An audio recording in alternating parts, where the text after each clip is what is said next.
যে ব্যক্তি তার জিহ্বার দায়িত্ব নেবে, অর্থাৎ তার লাগাম শক্ত করে ধরে রাখতে পারবে, রাসূলুল্লাহ সাল্লাল্লাহু আলাইহি ওয়াসাল্লাম কিয়ামতের দিন সে ব্যক্তির দায়িত্ব নেবেন। ভাবা যায় শুধুমাত্র জিহ্বার নিয়ন্ত্রণ দ্বারা আমরা কত বড় নিয়ামত পেতে পারি।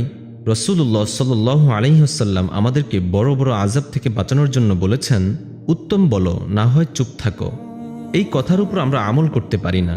জিহ্বাটা চালু হওয়ার পর খুব অল্প সময়েই প্রয়োজনীয় ভালো কথা বলি, এরপরেই শুরু হয় মিথ্যা, গীবত, নামিমা ইত্যাদি।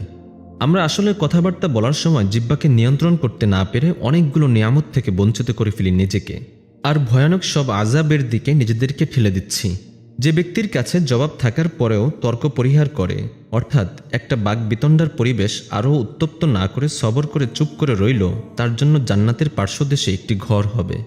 এই একটা ফজিলত জানার পর আলহামদুলিল্লাহ, অনেক কথার জুলুম, মিথ্যা অপবাদ, গীবতের জবাবে আমি চুপ থাকতে পেরেছি, আর মনে মনে হেসেছি।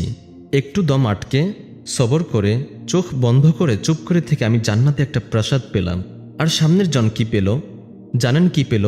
মিথ্যা কথায় মুনাফিকের বৈশিষ্ট্য পেল, ঈমান থেকে দূরে চলে গেল, আল্লাহর লাআনত পেল, হেদায়েত থেকে বিচ্যুত হল, যন্ত্রণাদায়ক শাস্তি পেল, গীবতে মৃত ভাইয়ের গোশত খেল, নামিমায় কবরে আযাব পেল, বান্দার হক নষ্ট করাতে পেল আখিরাতে জান্নাতে যাওয়ার পথে বাধা।